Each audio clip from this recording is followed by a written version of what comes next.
ক্ষেত্রে আপনারা জানেন যে ঘাটালের মানুষ তথা মেদিনীপুরের মানুষ, আমি ঘাটাল বলবো না, মেদিনীপুরের মানুষের দীর্ঘদিনের একটা দাবি হচ্ছে ঘাটাল। এই যে ঘাটাল অল্প জল হলেই জলের তলায় চলে যায়, কিংবা মেদিনীপুরের বিস্তীর্ণ এলাকা জলের তলায় চলে যায়, তার জন্য ঘাটাল মাস্টার প্ল্যান বাংলার মানুষের দীর্ঘদিনের দাবি। আর কিছুটা সময় নেই, কেন্দ্রের টাকার দরকার নেই, আমি বাড়ি তৈরি করে দেবো। আমি নিশ্চিতভাবে ঘাটালের মানুষকে বলবো, যদি কেন্দ্র সাহায্য না দেয় তাহলে আপনারা মনে রাখবেন বাংলার মাননীয় মুখ্যমন্ত্রীর নাম মমতা ব্যানার্জি। মেদিনীপুরের মানুষ তারা মমতা ব্যানার্জির কাছ থেকে শূন্য হাতে ফিরবেন না। মমতা ব্যানার্জি থাকলে মেদিনীপুরের মানুষের সুরাহা হবেই, ঘাটালের মানুষেরও সুরাহা হবে। কি বিষয়?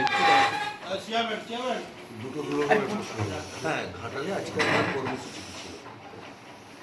ঘাটাল এবং দাসপুর দুটো জায়গাতেই ছিল। দাসপুরে আমরা বিস্তারিত আলোচনা করেছি। ওখানে একটা জায়গায় প্রচুর মানুষের দাবি যে সারা বছর যাতে আমরা ভালো করে চাষ করতে পারি, তার জন্য একটা সুইচ গেট 16 মানে ভেন্টিলেটেড হলে ভালো হয়।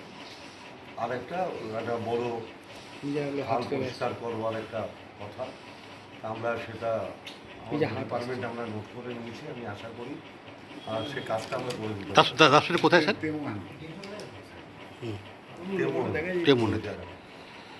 আর ঘাটালের ক্ষেত্রে আপনারা জানেন যে ঘাটালের মানুষ তথা মেদিনীপুরের মানুষ, আমি ঘাটাল বলবো না, মেদিনীপুরের মানুষের দীর্ঘদিনের একটা দাবি হচ্ছে ঘাটাল।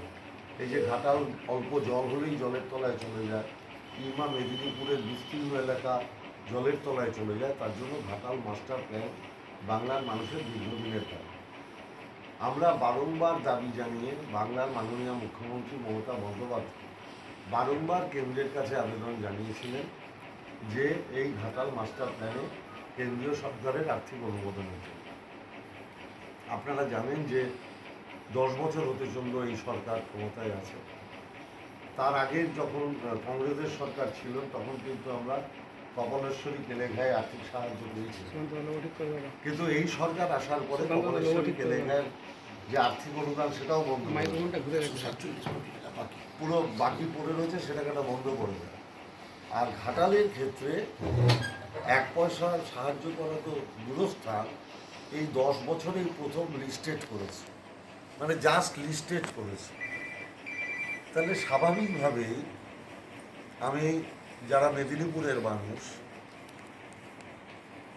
তারা আশা করেছিলেন যে তাদের এখানকার একজন বড় নেতা, তিনি বিরোধী দলের নেতা সম্মানীয়, তিনি অন্তত মেদিনীপুরের মানুষের কথা ভেবে ঘাটাল মাস্টার প্ল্যানটা যাতে কেন্দ্র স্যাংশন করে তার একটা ব্যবস্থা করবে। আমি মেদিনীপুরের মানুষের কাছে বিনীতভাবে প্রশ্ন রাখতে চাই যে মেদিনীপুরের ভূমিপুত্র হয়েও যিনি মেদিনীপুরের মানুষের দুঃখে নিজের সঙ্গ দিলেন না, রাজনৈতিক স্বার্থ চরিতার্থ করতে গিয়ে বাংলাকে আবার বঞ্চনার শিকার হতে হল, তার কাছে নিশ্চিতভাবে মেদিনীপুরের মানুষ জবাব চাইবে। আমি এটুকু বলতে পারি, যেখানে সমস্ত ক্ষেত্রে কেন্দ্রের বঞ্চনার শিকার আমরা হচ্ছি, আমরা NREGS-এর টাকা পাইনি, আমরা আবাস যোজনার টাকা পাইনি, আমরা রাস্তা করার টাকা পাইনি, আমরা বিভিন্ন আর্থিক সাহায্য থেকে বঞ্চিত। সেই জায়গায় দাঁড়িয়ে বাংলার মাননীয় মুখ্যমন্ত্রী মমতা বন্দ্যোপাধ্যায় কারোর কাছে নিজের মাথা বিক্রি করেননি, মাথা নিচু করেননি। নিজের ক্ষমতার জোরে নিজের রাজ্যের আর্থিক সক্ষমতাকে বৃদ্ধি করে তিনি NREGS-এর টাকা গরিব মানুষের মধ্যে বিলিয়ে দিচ্ছেন।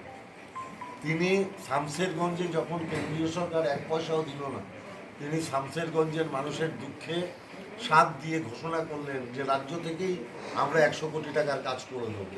আপনারা জানেন সেই কাজ শুরু হয়ে গেছে। বাংলার মাননীয় মুখ্যমন্ত্রী বলেছেন যে আমি আর কিছুটা সময় নেই, কেন্দ্রের টাকার দরকার নেই, আমি বাড়ি তৈরি করে দেব। আমি নিশ্চিতভাবে ঘাটালের মানুষকে বলবো, যদি কেন্দ্র সাহায্য না দেয় তাহলে আপনারা মনে রাখবেন বাংলার মাননীয় মুখ্যমন্ত্রীর নাম মমতা ব্যানার্জি। মেদিনীপুরের মানুষ তারা মমতা ব্যানার্জির কাছ থেকে শূন্য হাতে ফিরবেন না। মমতা ব্যানার্জি থাকলে মেদিনীপুরের মানুষের সুরাহা হবেই, ঘাটালের মানুষেরও সুরাহা হবে। মাস্টার প্ল্যান প্ল্যান নিয়ে কোনো রূপরেখা আলোচনা হয়েছে আজকে? না না, আমরা তো মাস্টার প্ল্যান কবে 2017 সালে জমা দিয়েছি, টাকা পাচ্ছি না। মুখ্যমন্ত্রী 1248 কোটি টাকার প্রজেক্ট ছিল, আমরা 1 পয়সাও পাইনি। আরামবাগের সময় মুখ্যমন্ত্রী ইতিমধ্যে তো ঘোষণাও করেছেন, তিনি বলেওছেন যে কেন্দ্র না দিলেও রাজ্য সরকার তার নিজের fund- আমি তো বললাম যে সেই নিয়ে বাংলার কি সেই মাননীয় মুখ্যমন্ত্রী মমতা বন্দ্যোপাধ্যায় যেখানে সবার আশা শেষ হয়, সেখান থেকে মমতা ব্যানার্জির কাজ শুরু হয়। আমি মেদিনীপুরের মানুষকে আশ্বস্ত করছি, ঘাটালের মানুষকে আশ্বস্ত করছি, কেন্দ্র যদি 1 পয়সাও না দেয়, মুখ্যমন্ত্রীর নাম মমতা বন্দ্যোপাধ্যায়, মেদিনীপুরের মানুষ আশাহত হবেন না, ঘাটালের মানুষ আশাহত হবে না। দাদা, মুখ্যমন্ত্রী 2021 সালের 22শে জানুয়ারি ঘাটালের মনসুকা এলাকার ঝুমি নদীর উপর ভগবতী সেতু নির্মাণের কাজ শুরু হয়। প্রায় 3 বছর গড়িয়ে গিয়েছে, এখনো ধিমে তালে কাজ চলছে। কি বলবেন এই নিয়ে? মানে কাজটা চলছে কি চলছে না? কাজটা চলছে তো, চলছে। সঠিক সময় শেষ হয়ে যাবে।